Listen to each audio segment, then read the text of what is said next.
Delivery ଆମେ ଗୋଟେ ଦେଖନ୍ତୁ ସାଙ୍ଗମାନେ ମୁଁ ମସଲା ଦେଇ ସକାଳୁ କରିବା। ସକାଳୁ ଆଜି ଇଚ୍ଛା ହେଲା ମାଛ ଖାଇବାକୁ। ନାଲି ପୁରି ମାଛ ଆମେ ଆଣିବୁ ଯାଇକି ବଜାରରୁ। ଦେଖନ୍ତୁ ମୁଁ ଆଣି ସାରିଲା ପରେ ତାକୁ ଭଲସେ ଧୋଇକି କ୍ଲିନ୍ କରି ରଖିଛି। ଆପଣ ତାକୁ ଛୁରୀ ସାହାଯ୍ୟରେ କାଟିକି ଦେଖନ୍ତୁ ମୁଁ କେମିତି କାଟିକି ରଖିଛି। ମଝିରୁ ମଝିରୁ ଏମିତି କାଟିଦେବେ, ମସଲା ଗୋଳେଇବାକୁ ଆମକୁ ସୁବିଧା ହେବ। ଦେଖନ୍ତୁ ମୁଁ ଗୋଟେ ପାତ୍ରରେ ଏମିତି ସବୁଯାକ ମାଛକୁ ଦୁଇ ପଟ ଯାକ ଏମିତି ମଝି ମଝିରେ କାଟିଛି। କାଟିକି ରଖି ସାରିଲା ପରେ ତା ଦେହରେ ଲୁଣ ହଳଦୀ ଟିକେ ଗୋଳେଇକି ମାନେ ମିକ୍ସ କରିକି ରଖିବା। ମାଛଟାକୁ ଗୋଟେ ପାତ୍ରରେ ଏମିତି ଗୋଳେଇକି ରଖିଦେବେ। ରଖିଲା ପରେ ଦେଖନ୍ତୁ ମାଛଟାକୁ କେମିତି ମସଲା ଗୋଳେଇଛି। ଆମେ ମାଛ ପାଇଁ ଏବେ ମସଲା ପ୍ରସ୍ତୁତ କରିବା।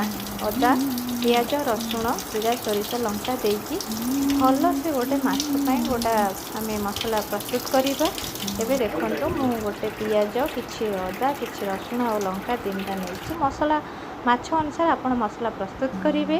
ଦେଖନ୍ତୁ ହେଇଗଲା ମୋର ମସଲା ଏବେ ଗୋଟେ ପାତ୍ରରେ ମୁଁ କାଢ଼ିକି ତା ଦେହରେ କିଛି ଦେଖନ୍ତୁ ମୋର ମାଛ ଅନୁସାରେ ମୁଁ କ୍ୱାଣ୍ଟିଟି ନେଇଛି। ମସଲାରେ କିଛି ଲୁଣ ହଳଦୀ ଆଉ ତା ଦେହରେ ଆମେ କିଛି ଟିକେ ଲେମ୍ବୁ ହାଲକା କରି ଗୋଟେ ଲେମ୍ବୁ ଚିପୁଡ଼ିବା।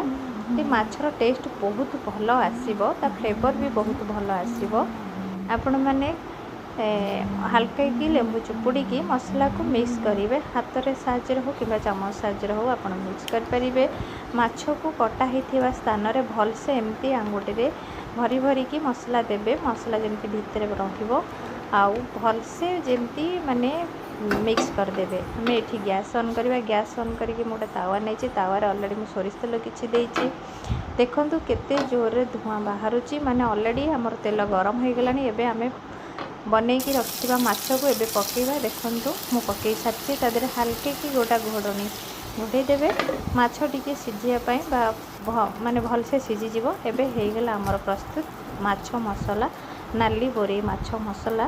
ତା ଦେହରେ କରିସାରିଲା ପରେ ଦେଖନ୍ତୁ ଟିକେ ହାଲକା କି ଲେମ୍ବୁ ଚୁପୁଡ଼ି ସାରିଲା ପରେ ଆପଣ ପଖାଳ ଭାତ ସହିତ ଖାଇବେ। ଦେଖନ୍ତୁ କେତେ ଟେଷ୍ଟ ଲାଗିବ। ଥରେ ବନାନ୍ତୁ ଆଉ ଖାଆନ୍ତୁ, ମୋତେ କମେଣ୍ଟ ମାଧ୍ୟମରେ ଜଣାନ୍ତୁ।